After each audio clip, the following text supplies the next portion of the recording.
Hello வணக்கம். Welcome to Shanti entertainment சேனலுங்க.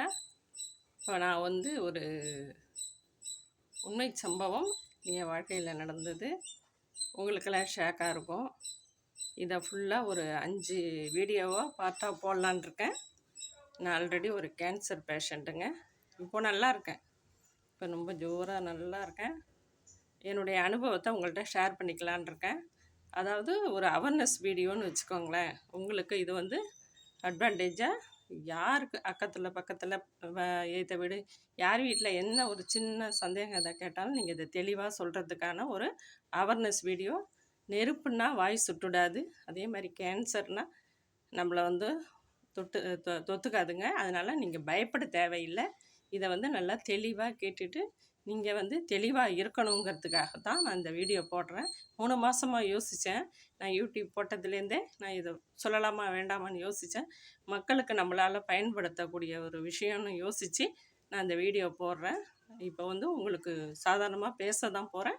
திரும்ப வீடியோவை பார்ட் 1 பார்ட் 2வாக ஒரு 4 பார்ட்டாக போடலான் இருக்கேன். நான் என்ன ட்ரீட்மெண்ட் பண்ணிக்கிட்டேன், எப்படி அது எந்த உபாதைகள் கொடுத்துது, எவ்வளோ சங்கடங்கள் இருந்துச்சு அப்படிங்கிறத நான் உங்களோட ஷேர் பண்ண விரும்புகிறேன். இதை பயப்படாமல் தெளிவாக கேளுங்க. ஒன்றுமே பயம் கிடையாது. இது இப்போது உள்ள ஜெனரேஷனுக்கு சுகர் எப்படி வந்தோ அதுமாரி சர்வ சாதாரணமாக எல்லாருக்குமே வர ஆரம்பிச்சிருச்சு. அதனால் இதை நீங்கள் விழிப்புணர்வோடு இருக்கிறது நல்லதுங்கிறதுக்காக தான் இந்த வீடியோ நான் போட போகிறேன். ஒரு 6 மாதம் ட்ரீட்மெண்ட் எடுத்துக்கிட்டேங்க. இது எனக்கு தெரியும். அது பட்டு தோல் மேலெல்லாம் முட்டாலாம் தெரியாது. உள்ளுக்குள்ளே சதைக்குள்ளே தான் சின்னதாக, அதாவது அது நம்ம இருக்கிறதே நமக்கே தெரியாது. அது வலி இருக்காது. வலி இல்லாமல் அதில் நிறைய வகை இருக்குதுன்னு அங்கே போனதும் டாக்டர் சொன்னாங்க. நான் சென்னையில் தான் அடையாரில் கேன்சர் இன்ஸ்டியூட்டில் தான் நான் ட்ரீட்மெண்ட் பண்ணிக்கிட்டேன். அந்த ட்ரீட்மெண்ட்டை பற்றி உங்கள்கிட்ட பகிரலான்னு முடிவெடுத்து நான் பேச வந்திருக்கேங்க. இதை நீங்கள் பயப்பட தேவையில்லை. பயப்படாமல் இதை தெளிவாக தெரிஞ்சுக்கிட்டிங்கன்னா நீங்கள் யாருக்கு வேணுமோ நீங்கள் ஹெல்ப் பண்ணலாம். ஏன்னா இதை நீங்கள் பயப்பட தேவையே கிடையாது. ஒன்றுமே கிடையாதுங்க. அது வலி இல்லாமல் இருக்கும், நார்மலாக இருக்கும். பலவிதமாக சில பேர் சொல்கிறாங்க. ஜென்ஸுக்கெல்லாம் வாயில் வருது, நுரையீரலில் வருது, சிகரெட் பிடிக்கிறவங்களுக்கு நுரையீரலில் வருது, ஸ்மோக் பண்ணுறவங்களுக்கு, ட்ரிங்க்ஸ் பண்ணுறவங்களுக்கு, அப்புறம் இந்த ஹார்ன்ஸ் வாயில் வைக்கிறாங்களா அவங்களுக்கெல்லாம் தாவங்கட்டையில், தொண்டைக்குழியில், சைடில் என்னமோ நிறையா தின்ஸாக வருதுங்க. அங்கே போகும்போது தான் சொல்கிறாங்க 26 வகை 30 வகைன்னு வலி உள்ளது வலி இல்லாததுன்னெலாம் சொல்கிறாங்க. அது ஆச்சரியமாக இருக்குது. அங்கே போய் பார்த்தா லட்சக்கணக்கான பேர் வந்திருக்காங்க. அப்படிங்கும்போது அதை பார்க்கும்போதே எனக்கு ஒரு பயம் ஃபீல். அது அப்புறம் டெய்லி போவேன். எனக்கு தாய் வீடு மாதிரி ஆயிடுச்சு. அடிக்கடி போகிறதுனால எனக்கு எந்த ஃபீலிங்ஸும் இல்லை, பயமும் இல்லை, தெளிவாக இருக்கேன், ஆரோக்கியமாக இருக்கேன். சரியான முறையில் சரியான டயத்தில் போய் ட்ரீட்மெண்ட் பண்ணிக்கிட்டிங்கன்னா ஒரு பயமும் கிடையாது. இதை கடவுள்கிட்ட வேண்டிக்கிறேன். எதிரிக்கு கூட இந்த மாதிரி வியாதி வரக்கூடாது. ஆனால் எனக்கு மன அழுத்தம் நிறையா இருந்ததால் எனக்கு வந்துருச்சு. உடம்புல அதுக்கான எதிர்ப்பு சக்தியும் இருக்கணும். எதிர்ப்பு சக்தி இருந்தாலும் பட்டு வராது. மனச்சோர்வு அதிகம் இருக்கக்கூடாதுங்க. அதாவது உங்களுக்கு மனசு அதிக சுமையாக இருந்ததுன்னா உங்களுக்கு யார்கிட்ட ஷேர் பண்ணணும்னு நினைக்கிறீங்களா? உங்களுடைய பெஸ்ட்டு ஃப்ரெண்டு இல்லையா, ரிலேஷன், உங்களுக்கு பெஸ்ட்டாக உள்ளவங்கள ரிலேஷன் யார்கிட்டையாவது உங்களுடைய மன சோகத்தை, உங்களுடைய மன பாரத்தை நீக்கிடுங்க. அது இருந்தாலே நமக்கு ஆபத்து தாங்க. தெளிவாக இருங்க. மனசு குழப்பமே இருக்கக்கூடாது. மனக்குழப்பம்தான் நமக்கு முதல் எதிரி. வியாதிக்கு முதல் காரணமே நம்ம தெளிவாக இருக்கணும். நம்மளை நாம் நம்பணும். நம்மளை நாம் நம்பினாலே எந்த வியாதியும் வராது. ஆரோக்கியமாக இருங்க, சந்தோஷமாக இருங்க. எந்த வந்தாலும் சில காலங்கள் தான், அது நன்மையாக மாறி போயிடும். அதனால் நீங்கள் ஆஹா நமக்கு இது வந்துருச்சு, ஆஹா இப்படி ஆயிடுச்சு, கடவுள் நம்மளை அப்படி சதி பண்ணுறாரே அப்படின்லாம் நினைக்காதீங்க.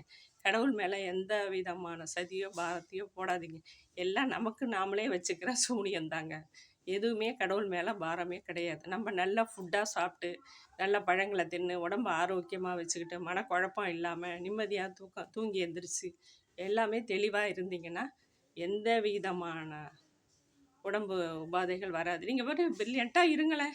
நல்லா சுல்லாப்பாக எல்லா வேலையும் செஞ்சுட்டு, கால் வலி தானே வெந்நீரை ஊற்றணும் சரியாக போச்சு அப்படின்னு சொல்லிட்டு நீங்கள் தெளிவாக இருந்தீங்கன்னா நமக்கு யார்கிட்டயாவது பேசிகிட்ருங்க, டைம் ஸ்பெண்ட் பண்ணுங்கள்.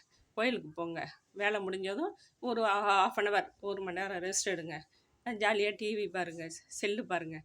நீங்கள் வந்து மன அழுத்தத்திலே இருந்தீங்கனாலே உங்களுக்கு வந்து கால் வலிக்கிற மாதிரி, இடுப்பு வலிக்கிற மாதிரி, ஜுரம் அடிக்கிற மாதிரி ஃபீலிங்லாம் நிறையா இருக்கும். அந்தமாரி ஃபீலிங்ஸுக்கே போகாதீங்க. தெளிவாக இருங்க. ஏன்னா அந்த அனுபவத்துலேருந்து நான் தெளிஞ்சு இப்போ நல்லா இருக்கேன். அதனால் மனக்குழப்பத்துக்கே போகாதீங்க. தெளிவாக இருங்க.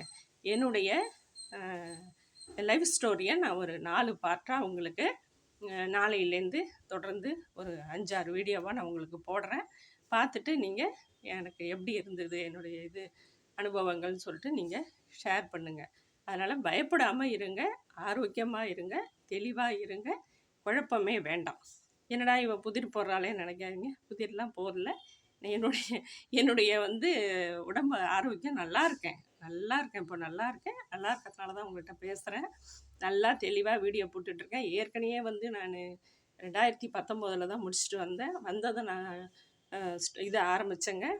சாந்தி கிச்சன் சொல்லி ஆரம்பித்தேன். ஒரு 90 வீடியோ போட்டேன். எல்லாமே குக்கிங் வீடியோ தாங்க. அது நல்லா போச்சு. திடீர்னு பேக் பெயின் ஆகிடுச்சு. நான் வந்து ஹாஸ்பிட்டல் போயிட்டேன். என்னால் அந்த வீடியோவை ரன் பண்ண முடியல.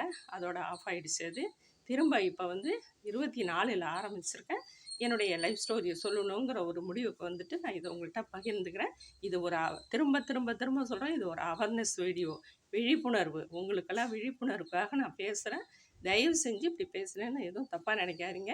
என்னுடைய அனுபவத்தை உங்கள்கிட்ட நான் ஷேர் பண்ணிக்க விரும்புகிறேன். அதுதான் உண்மை.